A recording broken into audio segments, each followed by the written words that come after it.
creada o inventada la imprenta.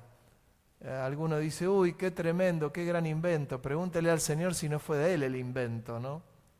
Para poder tener en nuestras manos la palabra de Dios. La imprenta. La imprenta. Nada menos. Claro, en ese conocimiento intelectual, escritural, espiritual, comienza a ocupar un lugar de preponderancia en nuestras vidas. Y cuando tenemos las Escrituras en nuestras manos, sí nos vamos dando cuenta que en ese segundo punto de lo que nosotros llamamos los 5 puntos fundamentales y que tiene relación con el conocimiento de Dios, yo tengo que procurar absolutamente conocer a Dios. Y mi tarea como pastor es que ustedes conozcan a Dios y que el resto de la gente conozca a Dios. ¿Qué Dios? Un Dios vivo.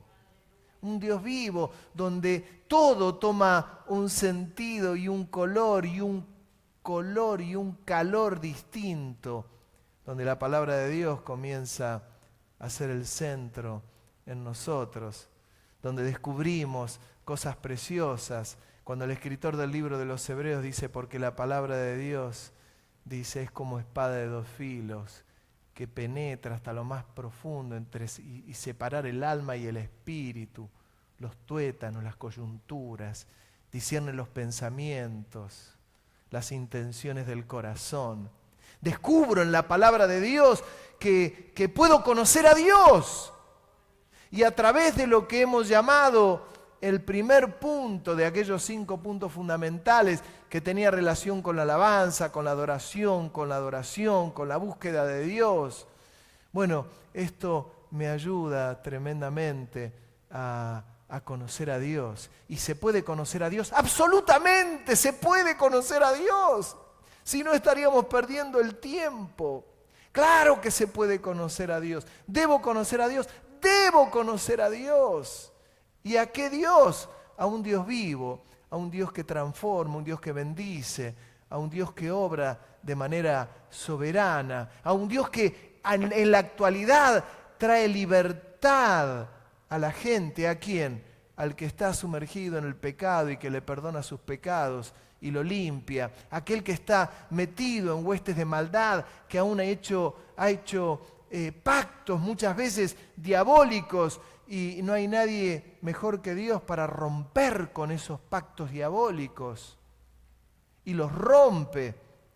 Por eso muchas veces cuando nos encontramos con gente que ha hecho pactos con el diablo, con demonios, se lo lleva ¿a qué? A renunciar a ese pacto y a recibir a Cristo como su Salvador. Y son libres absolutamente. La gente es libre. ¿Libre de qué? De la maldad. ¿Libre de qué? Libre del pecado. ¿Libre de qué? Libre de pactos. Libre de todo esto. Es el conocimiento de Dios. Es conocer a un Dios vivo. Para esto yo tengo que relacionarme con Él. ¿Y de qué manera me relaciono? Y me relaciono a través de las Escrituras, que es lo que tengo. Y me relaciono a través de la oración. Y me relaciono a través de la alabanza. Y me relaciono a través de la adoración. Siempre recordemos que el punto es el conocimiento de Dios. Por lo tanto, yo tengo que conocer cómo es Dios. Ese Dios que me lleva, cuando lo conozco, me lleva a, como dice el Señor, a no juzgar a nadie. Sin embargo, el apóstol Pablo dice, el que es espiritual juzga todas las cosas. Y ahí yo me pregunto, ¿no? ¿Qué es al que le gusta juzgar enseguida? Y dice, no, pero el apóstol Pablo dijo esto, el Señor dijo que no juzguemos, pero el apóstol Pablo dijo que el espiritual juzgue todas las cosas, así que yo voy a juzgar. Y ahí es cuando yo me pregunto y digo, caramba, ¿y quién es el espiritual? Yo no me animo a subirme a ese colectivo. ¿Entiende lo que le digo? Pablo dice, el espiritual juzga todas las cosas, y el Señor dijo, no juzguéis, para que no seamos juzgados, ¿no? Qué tremendo el grado de espiritualidad, del conocimiento de Dios, cuanto más conocemos a Dios, nos damos cuenta que somos cada vez más chiquititos, porque vamos conociendo la gloria de Dios. ¿Y me lleva a qué? A tener una vida bien tranquila y a no apresurarme. Por eso tengo que conocer a Dios. Hay un tema que quiero tocarlo pronto, algún día lo voy a tocar y lo vengo meditando. A veces cuando conocemos a gente que estuvo muy sumergida en el barro, y cuando digo muy sumergida en el barro, a veces hablamos de uno de los eslabones más bajos que suele haber, que es la prostitución, que es el ejercicio de la prostitución. A veces vemos a una persona que ejerció la prostitución y uno lo primero que dice, ¡qué tremendo! Conoció al Señor. ¡Uy, Dios lo hizo nuevo! ¡Hizo nueva criatura! Pero la gente nunca se olvida que ejerció la prostitución. Mire qué tremendo. Dios la hizo nueva. Ejerció la prostitución. Dios la hizo totalmente nueva. Y gloria a Dios, y damos un aplauso y nos gozamos y nos regocijamos. Pero nunca olvidamos que esa persona ejerció la prostitución. Y la pregunta es, ¿la recomendaríamos como esposa de nuestro hijo?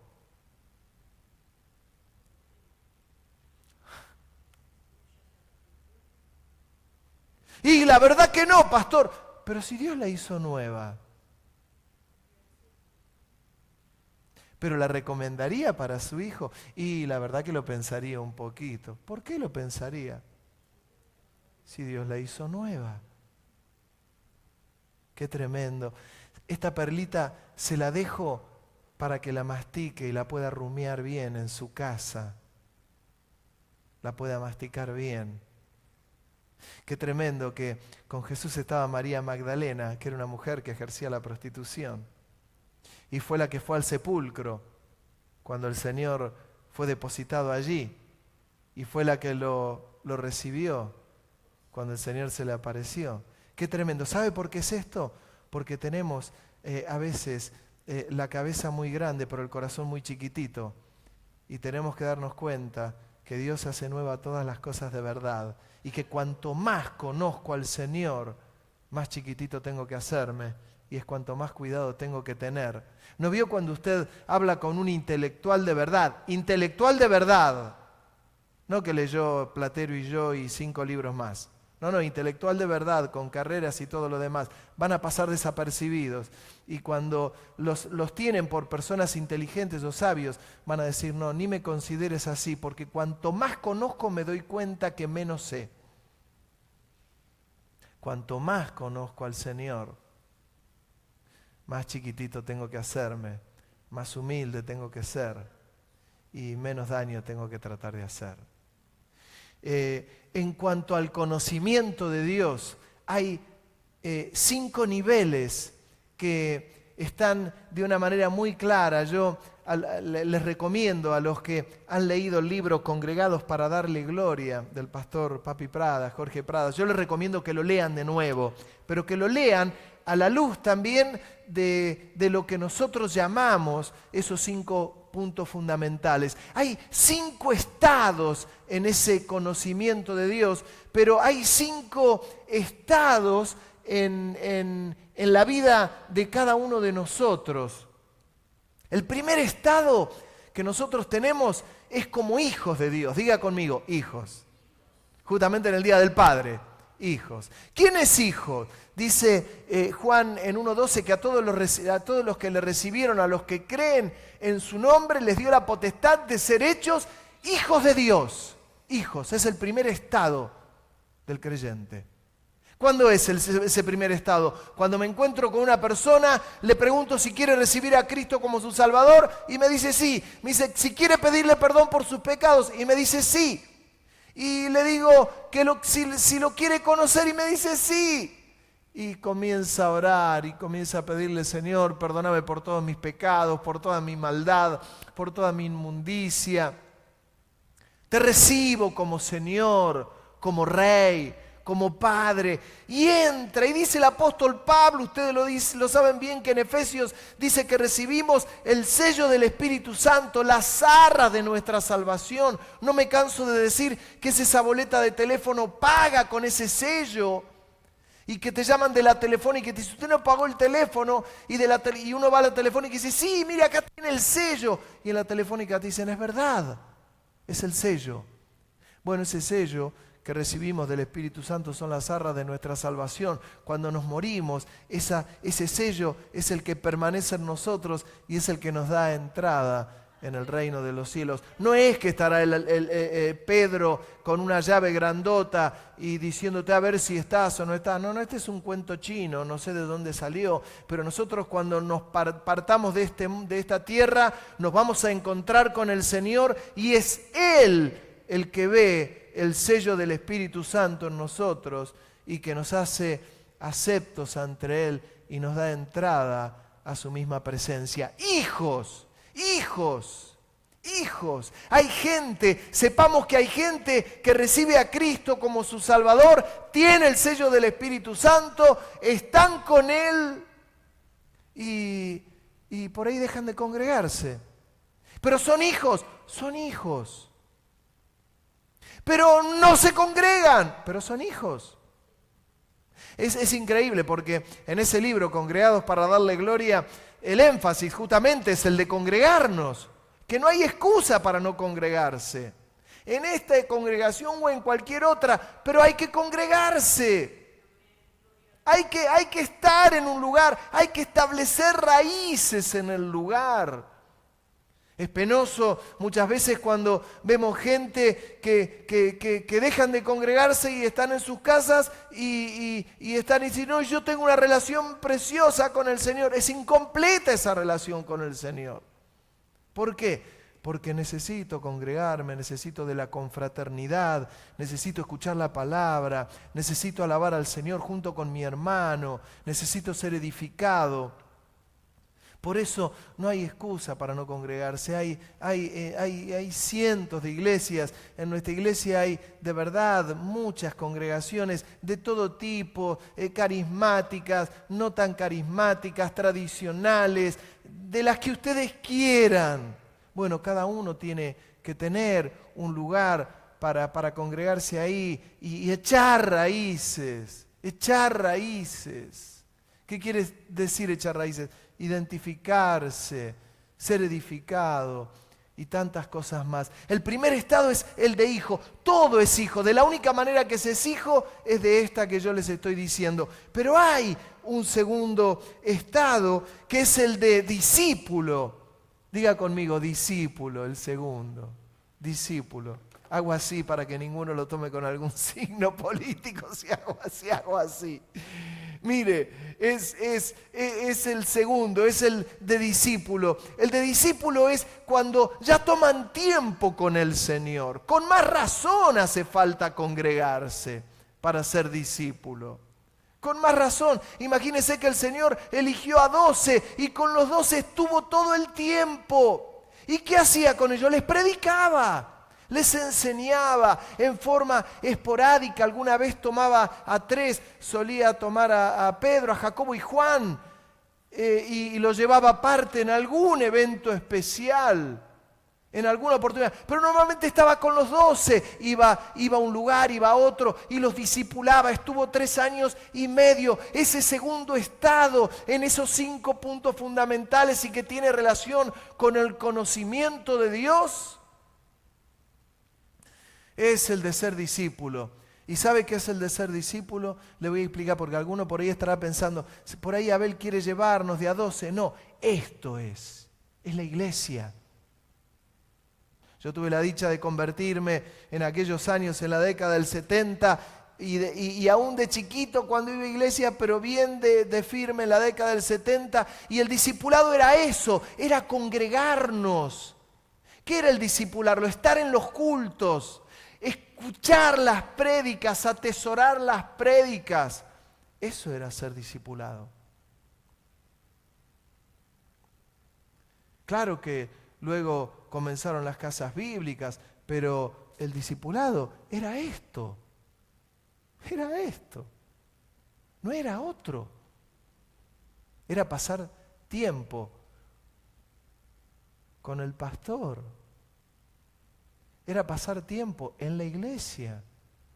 Era pasar tiempo con el Señor. Porque la palabra que venía era una palabra dada por el Señor. A veces me gustaba, a veces no me gustaba. A veces era muy dulce, a veces era muy agria, a veces era muy amarga. A veces era palabra dura, a veces era palabra blanda. ¿A usted qué cree que palabra tenía el Señor con los discípulos? Y cuando les dijo, el que no come mi cuerpo y bebe mi sangre, no tiene parte conmigo. Había cantidad de gente, se le fueron todos. Le quedaron solo los discípulos y llegó a decirle a los discípulos, ¿ustedes también quieren irse? ¿Qué creemos? Las predicaciones del Señor con los discípulos eran eran tremendas. Imagínense cuando le digo, uno de ustedes me va a entregar. El que parte el pan conmigo, uno de ustedes me va a entregar. Y entre ellos empezaron a decir, ¿seré yo, Señor? ¿Seré yo? Miren si no había palabras duras. Cuando hablaba, tenía enseñanzas profundísimas. Cuando hablaba del adulterio, de la fornicación, de los fariseos. Tremendo. Del robar. Cuando hablaba de las autoridades. Cuando hablaba del César. Cuando le muestran una moneda al Señor y le dice, ¿qué opinás del impuesto al César? Y el Señor dijo, a ver, dame una moneda. Y le dijo, ¿la cara de quién tiene? De César. Bueno, dad al César lo que es de César y a Dios lo que es para Dios.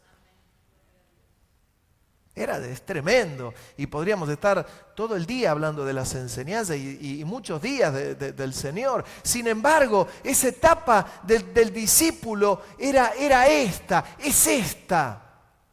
Por eso yo digo que los tiempos van cambiando y cuando en aquellos años nos decían, por eso, jóvenes y no tan jóvenes, no se pierdan los cultos porque es eso el discipulado. No faltábamos a ningún culto. No se nos ocurría, no nos entraba acá faltar un culto. No era una cuestión de frío, de calor, de verano, de invierno, de Día del Padre, del Día de la Madre. El Día del Padre a la iglesia y veníamos todos.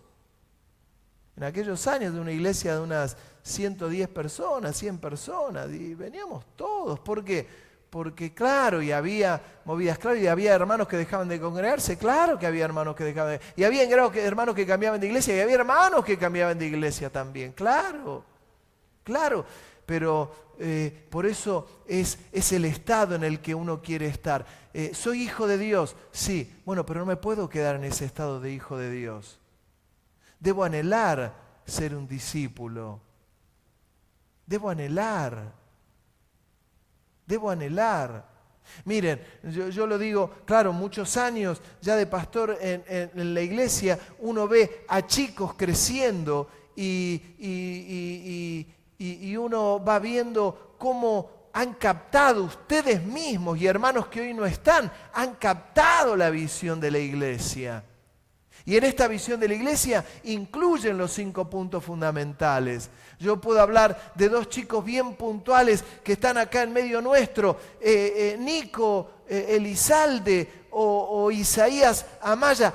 De chiquitos están en la iglesia, de chiquitos han mamado lo que es el culto, cuál es la tendencia que tenemos de culto, cuál es la visión de culto, cuál es la visión de la iglesia en el mensaje. Y saben, yo no he pasado con ellos años. Es verdad, tuvieron su seminario, su casa bíblica, sin embargo en sus casas bíblicas, algunos de ellos nunca dirigieron ni un culto en el lugar donde hicieron las casas bíblicas. ¿Por qué? Porque fueron formados acá en la iglesia. Y hablo de ellos como puedo hablar de sus padres. Años en la iglesia, sin embargo captaron la visión de la iglesia. Jorge, un hombre grande viniendo a la iglesia, sin embargo, él captó la visión de la iglesia. ¿Por qué? Porque fueron discipulados. Sin embargo, no pasamos 3 años y medio juntos, mañana, tarde y noche, sino que el tiempo que estábamos juntos era el tiempo del culto. ¿Entiende lo que le estoy diciendo? Por eso la importancia del culto. Siempre, y tomando una referencia que un día hizo una maestra de escuela dominical, decía, y a mí me quedó grabado, ella decía que qué tremendo que el día que el Señor resucitó y se le apareció a los discípulos, Tomás, uno de los discípulos, no estuvo en esa aparición. Y cuando Tomás vino, los discípulos le dijeron, Jesús resucitó. Jesús resucitó. Y Tomás dijo, no, no lo creo. Si yo no pongo mi mano en el costado y le veo las manos agujereadas, no voy a creer. Pero resucitó. No la puedo creer. No lo creo. No. Hasta que se le apareció el Señor a Tomás y le dijo, Tomás, mira, acá tengo el costado agujereado, poné tu mano adentro. Y Tomás dijo, ¡Señor! Miren si no es importante estar en los cultos. Miren si no es importante estar en los cultos. Ahí somos formados. Hay un segundo estado, al demás del de discípulo, y es el estado de siervos de Cristo. Es el tercer estado. Diga conmigo, siervo de Cristo. ¿Quién es el siervo? El que puede servir. Pero antes de servir tengo que ser discípulo. Y antes de ser discípulo tengo que ser hijo. Pero puedo servir. ¿Qué hacen estos que dirigen cultos? ¿Qué hacen estos que predican en la plaza, en la zona roja, en la iglesia? ¿Qué hacen? Sirven. Y es el tercer estado, es un estado superior, más que el de discípulo. Los discípulos fueron discípulos del Señor, pero en un momento tuvieron que crecer y cuando crecieron fueron siervos y comenzaron a servir. Mire qué tremendo que cuando se elige a los diáconos en Hechos de los apóstoles los miran a hombres, dice, elijamos a hombres que sirvan en las mesas, porque nosotros no damos abasto, no podemos servir en las mesas, pero vamos a elegir a hombres llenos del Espíritu Santo, no de cualquier otra manera, llenos del Espíritu Santo. Siervos, es el estado que todo discípulo debe anhelar. Quiero servir. A veces hay gente que decide ser discípulo toda la vida. Se les va la vida siendo discípulos. Y hay un paso más, el de servir. A mí me sigue sorprendiendo y doy gracias a Dios y demos gracias al Señor por las 4 mujeres que vienen a limpiar, o 5 mujeres, normalmente 4, que vienen todos los viernes a limpiar este lugar. Demos gracias por ellas, están sirviendo. ¿Y sabe a quién nos sirven? A nosotros. Y lo sirven a Dios. Es el de siervo, pero voy más allá de limpiar la iglesia. El de siervo, el que se anima a decirle al Señor, Señor, contá conmigo en invierno, en verano, con lluvia, con truenos, con relámpagos, con fiebre, sin fiebre, contá conmigo, Señor. Hay una canción que siempre cantamos que dice, cuenta, oh Señor, conmigo. Consume toda hojarasca. Bueno, al siervo le es consumida toda esta hojarasca. El siervo está dispuesto a servir. Siempre, en todo momento. Es el tercer estado, el de siervo. Tenemos que anhelar ser siervos. El cuarto estado, amigos del Señor Jesús. Hijos, discípulos, siervo, amigo. Quiero ser amigo del Señor. No hay nada más lindo que un amigo. ¿No vieron lo que es un amigo o una amiga? El que tiene una amiga le puede decir lo que le pasa. Le puede decir. Hay 3 textos que yo quiero leer con ustedes, si los chicos los ponen. Uno está en San Juan, capítulo 15, versículo 14. Y el Señor le dice, ustedes son mis amigos si hacen lo que yo les mando. Y esto, querido Adrián, el Señor lo dejó plasmado en las Escrituras. Cuando yo quiero saber qué es lo que me hace amigo de Dios, cuando el Señor dice, ustedes son mis amigos y hacen lo que yo os mando, lo que yo les mando. Bueno, ¿y qué es lo que me manda el Señor? Lo que está escrito en las Escrituras. Ay, qué tremendo. Y es eso. Ustedes son mis amigos si hacen lo que yo les mando. Ningún ser humano puede atribuirse esto. Me molesta nefastamente cuando alguien dice a otro, le dice, si vos querés ser mi amigo, hacé lo que yo te mando. No, pará, eso es diabólico. Yo como pastor no les puedo decir a ustedes, ustedes van a ser mis amigos si hacen lo que yo les mando. De ninguna manera, es diabólico. Cuidado con estos conceptos. Cuidado con el concepto de la lealtad, de la amistad, de la lealtad que va más allá de todo trasfondo. Tenga cuidado con esto, porque esto no viene del trono de Dios. Esto es diabólico. Es el Señor el que dijo, ustedes son mis amigos si hacen lo que yo os mando. Y me tengo que encontrar con el Señor en las Escrituras, en el espíritu de las Escrituras. No hay otra manera, porque si no hay serios riesgos. Y el Señor dice, ustedes son mis amigos, ¿y cómo no voy a leer las Escrituras si me doy cuenta que cada vez me hago más chiquito y más lo quiero conocer y más me puedo identificar con Él? Y el Señor me dice, y sos mi amigo. Es tan fuerte el concepto de amigo que Abraham fue llamado amigo de Dios. ¿Y en qué situación fue considerado como amigo de Dios? ¿Y cómo no iba a ser amigo de Dios? ¿Cómo Dios no lo iba a considerar su amigo si estuvo dispuesto a sacrificar a su hijo? Y Dios le dijo, detente.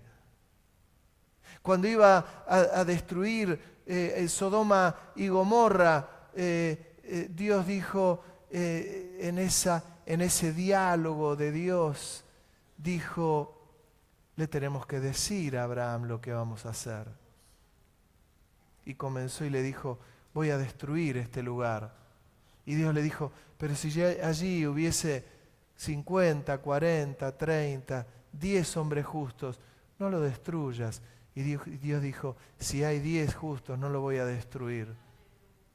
Ni 10.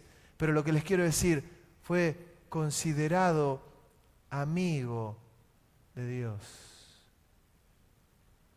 Amigo de Dios. Es un estado superior. Usted tiene que procurar ser amigo de Dios, pero tampoco queda ahí. Sigue diciendo en Juan 15:12, un versículo anterior, este es mi mandamiento, que os améis unos a otros, que os améis. Mire al que tiene al lado, diga, que os améis. Que te ame. Hermano, yo quiero ser muy claro con esto. El discípulo muchas veces se le llama la atención. El Señor le llamó a los discípulos muchas veces la atención. Muchas veces me llamaron la atención. No te tiene que enojar cuando te llaman la atención. El Señor le llamó la atención muchas veces a los discípulos y no se enojaban. Si se enojaban tenían un doble problema con ellos mismos.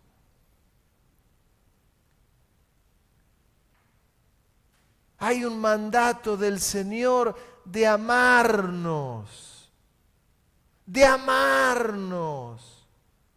En toda la cristiandad, no de criticar, no de destruir, de amar. Yo siempre doy un ejemplo y es que cuando nosotros hicimos el otro edificio de la Casa Bíblica y ahí había 8 baños para hacer, algunos de ustedes conoció aquel edificio, otros no. En un momento, yo siempre doy el ejemplo que para hacer esos baños llevó cantidad de días. 8 baños. Si esos 8 baños lo hizo una persona, le puede haber llevado 6 meses. El día que quisimos modificar esos baños, tomamos un cortafierro, una maceta, nos pusimos cada uno en el baño porque queríamos sacar todos los cerámicos y levantar todo el piso. ¿Sabe cuánto nos llevó destruir ese bañito y sacar los cerámicos de la pared? Los cerámicos de la pared. Y el piso nos llevó 1 hora y media. Lo que llevó meses en ser edificado. En 1 hora y media lo desmontamos a cada uno de esos baños.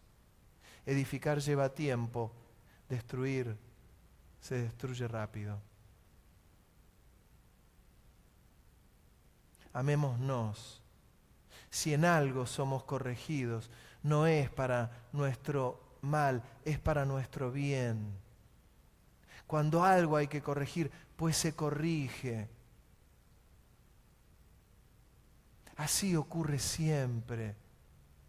El Señor muchas veces tuvo que corregir a sus discípulos. Muchas veces somos corregidos. En Juan 15:15 dice, ya no os llamaré siervos, porque el siervo no sabe lo que hace su Señor, pero os he llamado amigos, porque todas las cosas que oí de mi Padre os las he dado a conocer.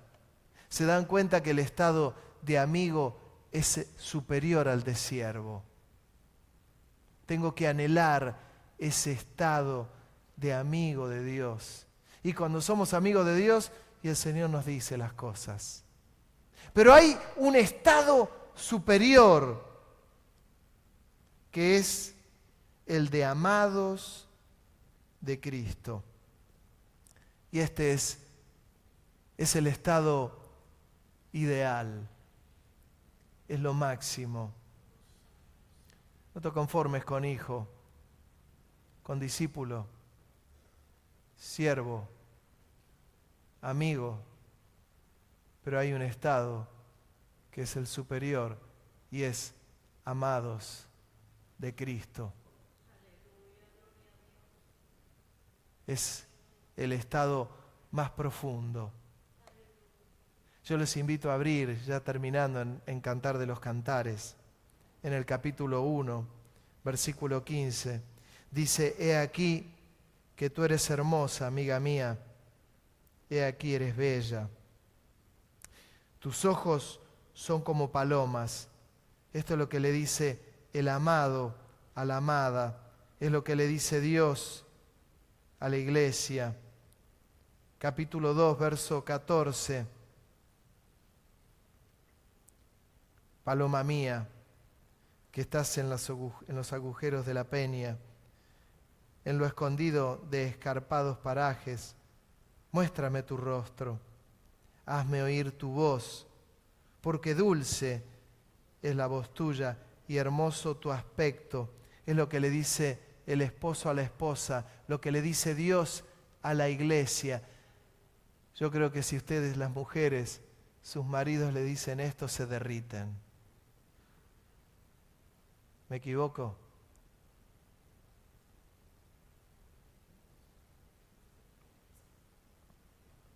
Capítulo 4, verso 1 de Cantar de los Cantares. He aquí que tú eres hermosa, amiga mía. He aquí que tú eres hermosa.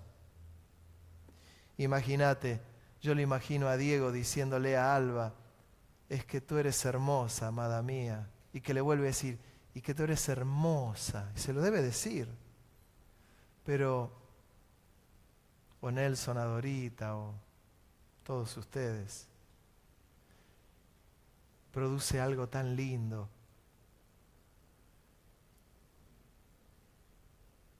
Tus ojos en tus guedejas como de paloma, tus cabellos como manada de cabras que se recuestan en las laderas de Galaad.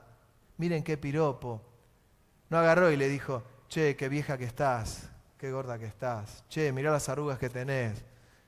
Ponete un poco de crema en los ojos, mirá las patas de gallo. Che, no te podés tapar las ojeras.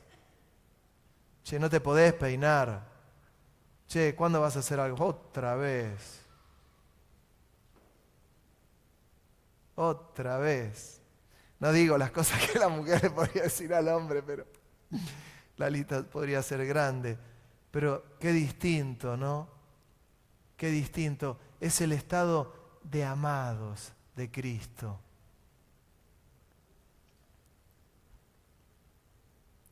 Capítulo 4, verso 8. Ven conmigo desde el Líbano, oh esposa mía. Ven conmigo desde el Líbano. Mira desde la cumbre de Amana, desde la cumbre de Senir y de Hermón, desde las guaridas de los leones, desde los montes de los leopardos. Pero miren la invitación, ven conmigo, esposa mía, amados de Cristo, amados de Cristo. ¿Ven que hay un estado más grande? Este fue un mensaje del pastor Jorge Pradas, hablando de los 5 puntos fundamentales, que son las raíces de nuestra visión. Por eso se las estoy dando. Esto es lo que hemos mamado. Esto es lo que hemos mamado. Capítulo 4, verso 10. Cuán hermosos son tus amores, hermana, esposa mía. Cuánto mejores que el vino tus amores y el olor de tus ungüentos que todas las especias aromáticas. Imagínense, les está diciendo, tu amor es mejor que el vino. No le pregunto nada a alguno de ustedes, pero le tienen que decir a su esposa, tu amor es mejor que el del vino. No existía la cerveza en aquel entonces, ¿no? Capítulo 5, verso 2. Yo dormía, pero mi corazón velaba. Es la voz de mi amado que llama. Esto le dice la iglesia al Señor, la esposa al marido. Yo dormía, pero mi corazón velaba. Es la voz de mi amado que llama. Ábreme, hermana mía, amiga mía, paloma mía, perfecta mía, porque mi cabeza está llena de rocío, mis cabellos de las gotas de la noche. Miren, este versículo es tremenda. Hagan de cuenta que este lugar está cerrado, estamos todos en la congregación, y lo digo en forma hipotética, y el Señor, y la puerta cerrada, y el Señor golpeando la puerta y diciéndole a la iglesia, ábreme, hermana mía, amiga mía, paloma mía, perfecta mía, porque mi cabeza está llena de rocío, mis cabellos de las gotas de la noche.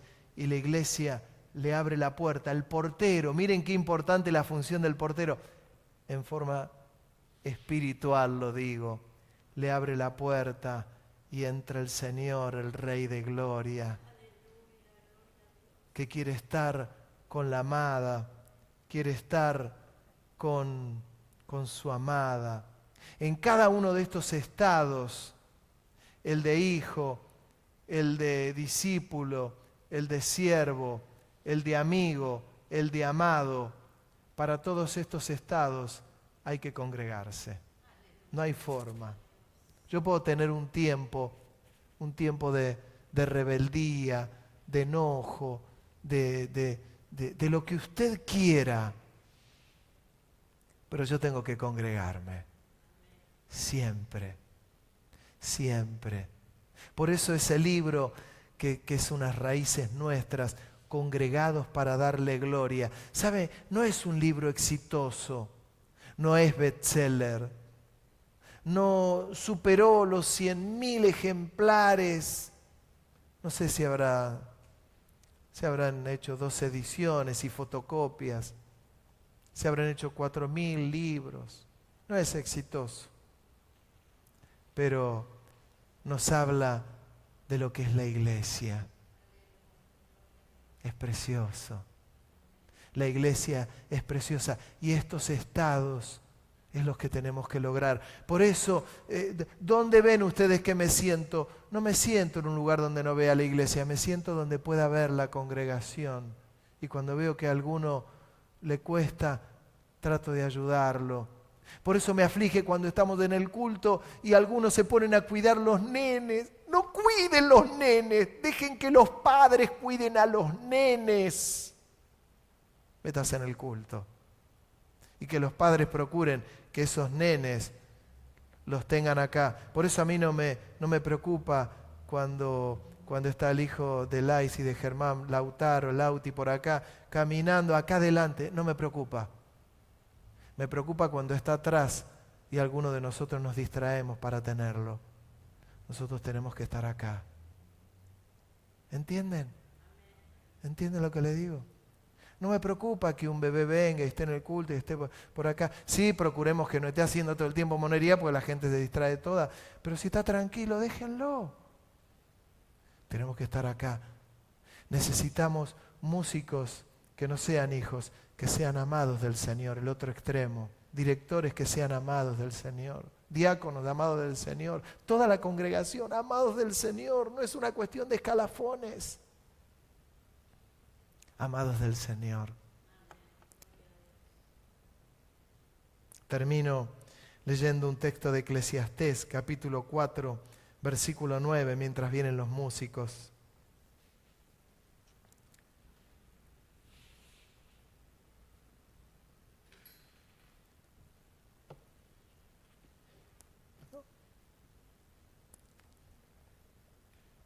Eclesiastés 4, versículo 9, dice, mejores son dos que uno. Espere ahí. Mejores son dos que uno. Fíjese, qué lindo. Mírelo al que está al lado.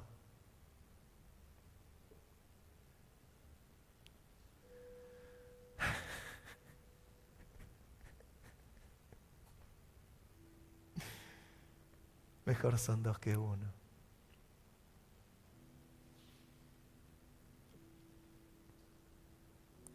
Porque tienen mejor paga de su trabajo. Porque si cayeren, el uno le levantará a su compañero.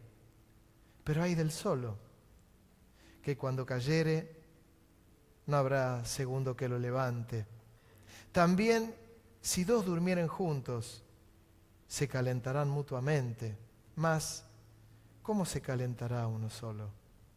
Y si alguno prevaleciere contra uno, dos le resistirán, y cordón de 3 dobleces no se rompe pronto.